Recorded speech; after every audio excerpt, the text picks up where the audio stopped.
আমাদের রাজ্যে নতুন করে পুলিশের হাতে অত্যাচারিত হয়ে কোন মা না তার সন্তান হারায়, এর দায়িত্বটা রাজ্য সরকারকে নিতে হবে। আমাদের রাজ্যে কোন মা বোন তার না স্বামীকে হারায়, কোন বাচ্চা না তার পিতাকে হারায়, পুলিশি অত্যাচারের দায়িত্বটা তাকে নিতে হবে।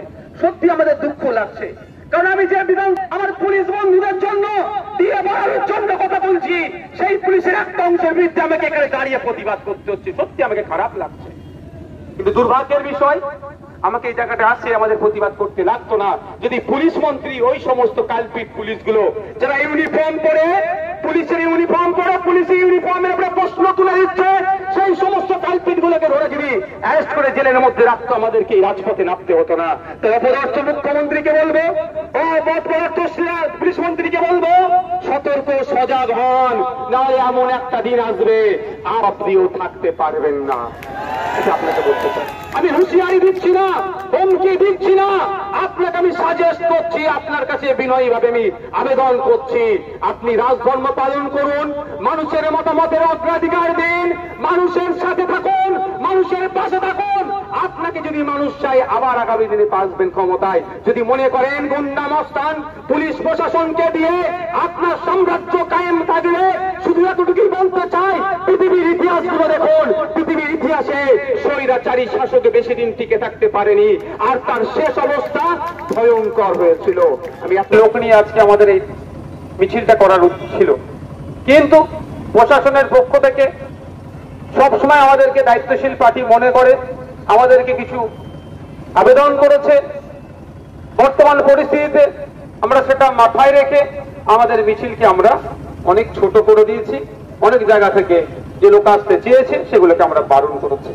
প্রশাসন বন্ধুদের উদ্দেশ্যে বলবো, আমরা সদা সর্বদাই আমাদের প্রশাসনকে আমরা সম্মান দিয়ে তাদের কৃতকার্যের যে বৈচিত্র্যপূর্ণ আছে সেইগুলোকে আমরা সম্মান দেওয়ার চেষ্টা করি, কিন্তু দুর্ভাগ্যের বিষয় পুলিশ ইউনিফর্ম পরে যারা পুলিশ কোডের বাইরে গিয়ে সংবিধান বহির্ভূত কাজ করছে তাদেরকে আপনারা কোন ভাবে কোন দিক থেকে তাদেরকে আড়াল করার আপনারা চেষ্টা করছেন। যে রাজদীপ হালদার থেকে শুরু করে, রাজদীপ সরকার থেকে শুরু করে, আনিসকে যারা ছাদ থেকে ফেলে হত্যা করলো, শিকারী মোড়ে আদিবাসী সমাজের ছেলেকে আবগারি দপ্তর তুলে নিয়ে গিয়েছিল, 3 দিন পরে তার লাশ পেয়েছে, সে পুলিশ কর্তারা তার সাথে অপকর্ম করলো, অন্যায় করলো, তাদেরকে এই প্রশাসনের একটা অংশ মুখ্যমন্ত্রী বাঁচানোর জন্য কেন তৎপর হয়ে উঠছে, এই জবাব আগামী দিনে দিতে হবে। আমরা শান্তিপূর্ণ আন্দোলনের পক্ষে, গণতান্ত্রিক ও বর্ধিত আন্দোলনের পক্ষে, বিচার ব্যবস্থার প্রতি সম্মান রাখি। যদি কোন কলকাতা হাইকোর্টের কোন বিচারপতি যদি আমাদের রাস্তায় আঘাত দেয় বা সাধারণ মানুষের মনে যদি প্রশ্ন তোলে, বিচার ব্যবস্থার প্রতি যদি আমাদের আস্থা কমে, সেই বিচারপতিকে কিন্তু দায়ভার নিতে হবে। আমরা একসময় রাস্তা রেখেছিলাম, রাখবো, কিন্তু দুর্ভাগ্যের বিষয় আমরা একের পর এক ঘটনা ঘটে যাচ্ছে, সেইগুলোকে ধামাচাপা দেওয়ার জন্য প্রশাসন এবং সরকার তৎপরতা দেখাচ্ছে। আমরা ভুলে যাচ্ছি না শিকারী মোড়ার ঘটনা, আমরা ভুলে যাচ্ছি না বিদ্যুৎ মন্ডলের ঘটনা, আমরা ভুলে যাচ্ছি না গত বছরে বারুইপুর পুলিশ ডিস্ট্রিক্টের আন্ডারে এক সপ্তাহে 4টি যুবককে পিটিয়ে হত্যা করার অভিযোগ আছে। 2টো যুবক পুলিশ কাস্টডিতে, আর 2জনকে জেল কাস্টডিতে হত্যা করা হয়েছে, এই অভিযোগ আছে। সেই সময় পশ্চিমবাংলা ধর্মপ্রাণ মানুষেরা, সুশীল নাগরিকেরা যখন অনেক কথা বলতে শুরু করেছিল, তখন মাননীয় মুখ্যমন্ত্রী তৈরি সিআইডি আইনের দায়িত্বভার তুলে দিয়েছিল, তদন্তভার তুলে দিয়েছিল, কিন্তু দুঃখের বিষয় অপদার্থ পুলিশ মন্ত্রী সিআইডি এখনো পর্যন্ত 4জনকে হত্যা করা হয়েছে, যারা হত্যা করলো তাদের শাস্তির ব্যবস্থা করতে পারলো না। অপদার্থ মুখ্যমন্ত্রীকে এখান থেকে ধিক্কার জানাচ্ছে। আমরা ভুলে যাচ্ছি না আনিস খানের কথা, তারা যদি পরিচয় আমাদের আইসিএর সাথে যুক্ত থাকলেও সে স্বাধীন ভারতের একটা নাগরিক, রাতের অন্ধকারে চোরের মতো এসে পুলিশ তাকে ছাদ থেকে ফেলে হত্যা করলো। সারা বাংলায় যখন উত্তল সে নিয়ে বাংলার মুখ্যমন্ত্রী বলেছিল এসআইটি গঠন করে দিচ্ছি, 15 দিনের মধ্যে সবকিছু হয়ে যাবে, কিন্তু দুর্ভাগ্যের বিষয় 15 দিন অতিবাহিত হলো, 1 বছর অতিবাহিত হলো, এখনো আনিস বিচার পেল না। আমরা বিচার ব্যবস্থার প্রতি ভরসা রেখে কলকাতা হাইকোর্টে গিয়েছি, আমরা প্রস্তুতি নিচ্ছি আনিসের মামলাটাকে নিয়ে আগামী দিনে সুপ্রিম কোর্টে যাব। আর এখানে আবু সিদ্দিক হালদারের পক্ষ বাড়ির লোকজন আছেন, তাদের সাথেও কথা হচ্ছে, যদি কলকাতা হাইকোর্ট থেকে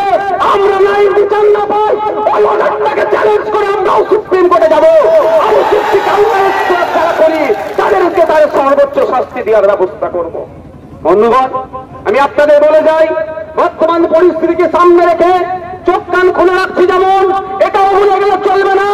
আপনারা যে বিষয় এসেছেন, মুখ্যমন্ত্রী বলছেন সংখ্যালঘু থেকে শুরু করে দরিদ্র থেকে শুরু করে আদিবাসীদের সব দিয়ে দিচ্ছি, কিন্তু দেখতে লাগবে কোন সময় সার্টিফিকেটকে কেড়ে নিয়ে তো কোন সময় জেলবন্দি করে পুলিশের মাধ্যমে এই পিছিয়ে বর্গের সম্প্রদায়ের উপর অত্যাচার নেমে আসছে। আজকে এটা শেষ নয়, এখান থেকে আমি মিডিয়ার মাধ্যমে, আইবির মাধ্যমে রাজ্যের মুখ্যমন্ত্রীকে বলতে চাই, চাল চলটা বাঁচানোর জন্য সুপ্রিম কোর্টে বড় বড় উকিল লাগান, আর ওবিসি সার্টিফিকেটকে পুনর্বহালের জন্য একটা পার্টি উকিলকে আপনি দাঁড় করিয়েছেন। আগামী 16 তারিখে যদি রাজ্যের পক্ষ থেকে স্বনামধন্য উকিল যদি সুপ্রিম কোর্টে দাঁড়ায়, 17 তারিখে রাজ্য সরকারকে বুঝিয়ে দেব, পশ্চিম বাংলার ওবিসিদেরকে নিয়ে খেলা করা ছুটিয়ে দেব।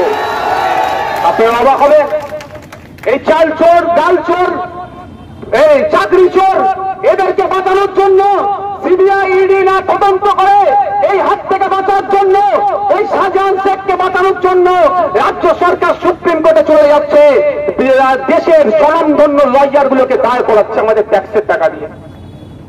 আর পশ্চিম বাংলার যারা পিছিয়ে বর্গের মানুষ, যাদের ওবিসি সার্টিফিকেট যারা নিয়ম মেনে না করার জন্য বাতিল হয়েছে, সেটাকে রায়টাকে চ্যালেঞ্জ করে যে লয়ার গুলোকে দাঁড় করানোর দরকার, তার পরিবর্তে আমি পার্টি শব্দটাকে উইথড্র করে নিচ্ছি, আমি তার পরিবর্তে তুলনামূলক সিনিয়র অ্যাডভোকেটদেরকে না দিয়ে একটা লেভেলে দিচ্ছে, যাতে বকলমে ওই মামলাটা সুপ্রিম কোর্ট থেকে এখানে যারা জিতেছে জিতে যেতে পারে, কিন্তু হতে দেওয়া যাবে না। আপনাদের বলে রাখি, এই মুখ্যমন্ত্রীর বিচারিতার কথা সেই জন্যই মাথায় রেখে আমিও সুপ্রিম কোর্টে এই মামলার পার্টি হয়েছি, পশ্চিম বাংলার ওই ওবিসি সার্টিফিকেট যারা পেতে তাদের ন্যায় বিচার দেওয়ার জন্য। বন্ধুগণ, শুধু যে বিষয়ে এসেছেন আপনারা আজকে, সেই বিষয়ে বলেছে, আমি শুধু দুটো জিনিস অ্যাড করতে চাই। আজকে 22 বছরের তরতাজা ছেলে প্রসেন মন্ডল, তার সে নাকি চুরি করেছে, এই অপবাদে তাকে পিটিয়ে হত্যা করা হলো। আচ্ছা বলুন, যদি কেউ চুরিও করে নাই, অন্যায় করেছে নিশ্চিত ভাবে, তার জন্য প্রশাসন আছে, আইন আছে, বিচার ব্যবস্থা আছে, কিন্তু আমাদের প্রসেন মন্ডলকে পিটিয়ে হত্যা করলো, এই সাহসটা পাচ্ছে কোথায়? সাহসটা পাচ্ছে আমার রাজ্যের প্রশাসনের যিনি প্রধান আছেন, সরকারের যিনি প্রধান আছেন, মাননীয় মুখ্যমন্ত্রীর জন্য। ইসরাত আলম, আমি তার বাড়িতে গিয়েছিলাম, 100 স্কোয়ার ফুটের ঘর হবে না। আপনি অবাক হয়ে যাবেন যদি কেউ ওর বাড়িতে গিয়ে থাকেন, ভিডিও দেখে থাকেন।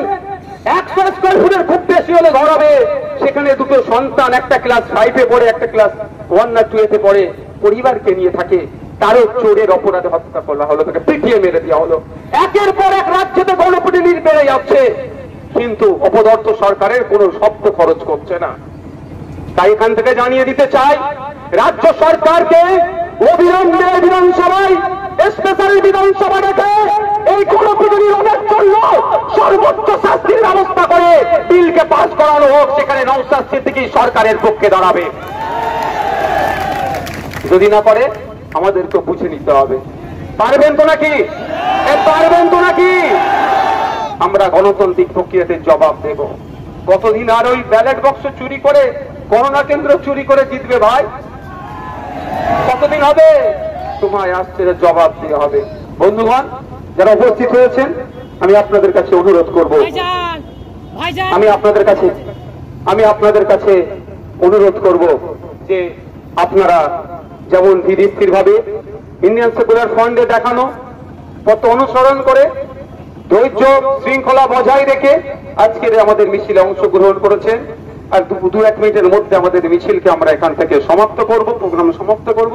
আপনারা ধীর স্থির ভাবে আপনারা বাড়ি যাবেন, তবে শুধু বাড়ি গিয়ে চুপ থাকলে হবে না। পাড়ার চায়ের দোকান, মাঠ ঘাট, যেখানে যাবেন, মন্দির মসজিদ, যেখানে যাবেন একটাই আওয়াজ তুলবেন, আমাদের রাজ্যে নতুন করে পুলিশের হাতে অত্যাচারিত হয়ে কোন মা না তার সন্তান হারায়, এর দায়িত্বটা রাজ্য সরকারকে নিতে হবে। আমাদের রাজ্যে কোন মা বোন তার না স্বামীকে হারায়, কোন বাচ্চা না তার পিতাকে হারায়, পুলিশি অত্যাচারের দায়িত্বটা তাকে নিতে হবে। সত্যি আমাদের দুঃখ লাগছে, কারণ আমি যে বিধান আমার পুলিশ বন্ধুদের জন্য দিয়ে বাড়ানোর জন্য কথা বলছি, সেই পুলিশের একটা অংশের বিরুদ্ধে আমাকে এখানে দাঁড়িয়ে প্রতিবাদ করতে হচ্ছে। সত্যি আমাকে খারাপ লাগছে, কিন্তু দুর্ভাগ্যের বিষয় আমাকে এই জায়গাটা আসে আমাদের প্রতিবাদ করতে লাগতো না যদি পুলিশ মন্ত্রী ওই সমস্ত কালপিট পুলিশগুলো যারা ইউনিফর্ম পরে পুলিশের ইউনিফর্ম পরে পুলিশের ইউনিফর্মের উপরে প্রশ্ন তুলে দিচ্ছে সেই সমস্ত কালপিট গুলোকে ধরে যদি অ্যারেস্ট করে জেলের মধ্যে রাখতো আমাদেরকে রাজপথে নামতে হতো না। তারা পররাষ্ট্র মুখ্যমন্ত্রীকে বলবো ও পররাষ্ট্র পুলিশ মন্ত্রীকে বলবো সতর্ক সজাগ হন, নাহলে এমন একটা দিন আসবে আর আপনিও থাকতে পারবেন না। এটা আপনাকে বলতে চাই। আমি হুঁশিয়ারি দিচ্ছি না, হুমকি দিচ্ছি না, আপনাকে আমি সাজেস্ট করছি, আপনার কাছে বিনয়ী ভাবে আমি আবেদন করছি আপনি রাজধর্ম পালন করুন, মানুষের মতামতের অগ্রাধিকার দিন, মানুষের সাথে থাকুন, মানুষের পাশে থাকুন। আপনাকে যদি মানুষ চাই আবার আগামী দিনে আসবেন ক্ষমতায়, যদি মনে করেন গুন্ডা মস্তান পুলিশ প্রশাসনকে দিয়ে আপনার সাম্রাজ্য কায়েম থাকলে, শুধু এতটুকুই বলতে চাই পৃথিবীর ইতিহাসগুলো দেখুন, পৃথিবীর ইতিহাসে স্বৈরাচারী শাসক বেশি দিন টিকে থাকতে পারেনি আর তার শেষ অবস্থা ভয়ঙ্কর হয়েছিল। আমি এতটুকু কথা বলে আমি আপনাদের কাছ থেকে বিদায় নিচ্ছি, বক্তব্য শেষ করছি। আপনাদের বলবো যে আপনারা যারা এসেছেন আপনারা এখান থেকে ধীরে স্থির ভাবে বাড়ি যাবেন, কারো প্ররোচনায় পা দেবেন না। আর একটা কথা, রাজদীপ হালদার পুলিশ তো, হ্যাঁ ঠিক কথা তো, আর আমাদের বাড়ির থানার কাছেও পুলিশ আছে।